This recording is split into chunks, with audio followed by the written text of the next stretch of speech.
Petit Jornal. Inteligência e irreverência em doses diárias.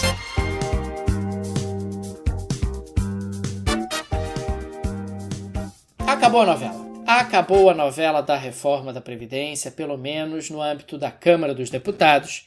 Afinal, tivemos a aprovação do texto da reforma da Previdência no dia de hoje em segundo turno. Agora, o texto segue para o Senado Federal, que é o órgão, a instância revisora da República no Brasil, a instância revisora para propostas de emenda constitucional, e tudo indica que no Senado a vida da reforma da Previdência será um pouco mais tranquila, afinal, qualquer tipo de modificação no texto obrigaria o retorno do texto à Câmara dos Deputados. A única modificação importante que deve acontecer no Senado é a proposição de uma PEC paralela para a reinclusão dos servidores estaduais e municipais na reforma da Previdência.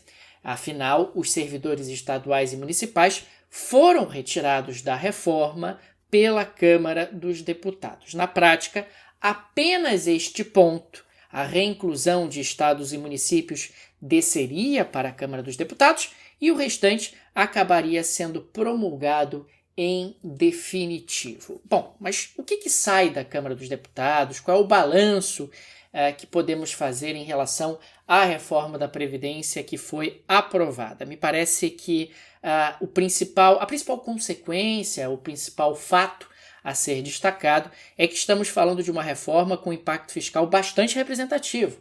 Afinal, é o impacto de 930 bilhões de reais sobre as contas da União ao longo de 10 anos. É bem verdade que nós só chegamos a esses 930 bilhões de reais com o aumento de imposto, aumento da contribuição social sobre lucro líquido dos bancos.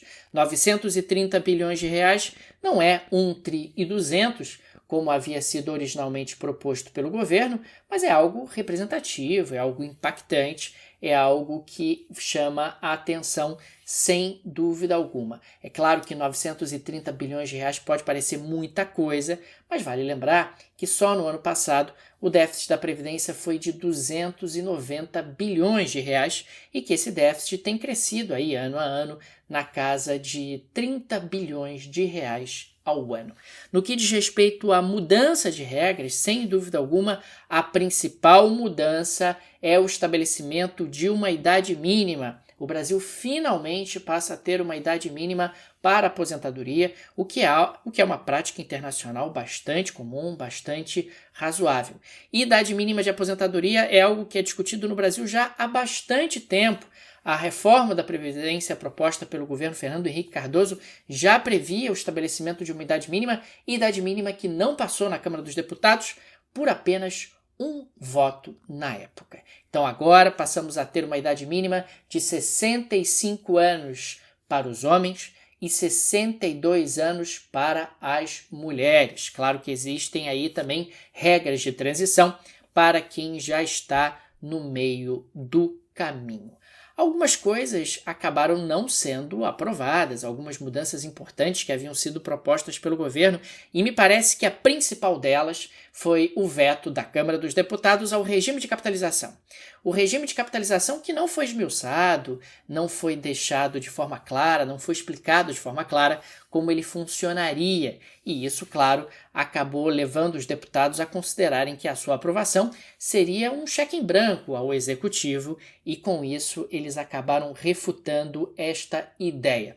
Não ficou claro se o regime de capitalização seria um regime puro, mais ou menos como acontece no Chile, ou que foi aprovado no Chile do governo Pinochet, onde você só tem direito à aposentadoria se você contribuiu, ou se seria um regime híbrido, um regime misto, onde você teria direito a um valor mínimo e caso você queira receber ou quisesse receber mais do que o valor mínimo, aí você teria que contribuir para o regime de capitalização, o que na prática significa que você contribuiria para você mesmo. Você teria a devolução desses recursos que você mesmo contribuiu quando você se aposentasse. Lembrando que nós continuamos a ter no Brasil, a reforma não mudou isso, um sistema de repartição, onde todos contribuem lá para um bolo unificado, e na hora de retirar recursos existem aí regras diferentes, dependendo da categoria, dependendo do gênero, dependendo do momento em que você entrou no mercado de trabalho, enfim, dependendo de uma série de especificidades. Tá claro, gente? Então, continuamos a ter no Brasil o regime de repartição. Mas, sem dúvida alguma, foi uma vitória para o governo, o impacto foi bastante expressivo e vamos ver agora se isso destrava a pauta econômica, abre espaço para a retomada de investimentos por conta da melhora da sustentabilidade das contas públicas e abre espaço aí para impactos positivos em termos de expectativas e em termos de recuperação da economia, do crescimento e do emprego. Eu vou colocar lá no site do Petit Jornal as regras completas. Então, se você tiver alguma curiosidade ou quiser olhar algum dado específico, alguma regra específica, vai estar linkado lá no site do Petit Jornal. E se você gosta do nosso projeto, não deixe de nos apoiar lá na seção Apoie o Petit do nosso site, que é o petitjornal.com.br. Bom, gente, por hoje é só. Eu sou Daniel Souza e falo aqui para o nosso Petit Jornal. Petit Jornal. Inteligência e irreverência em doses diárias. Agora, o Petit Jornal está na web www.petitjornal.com.br.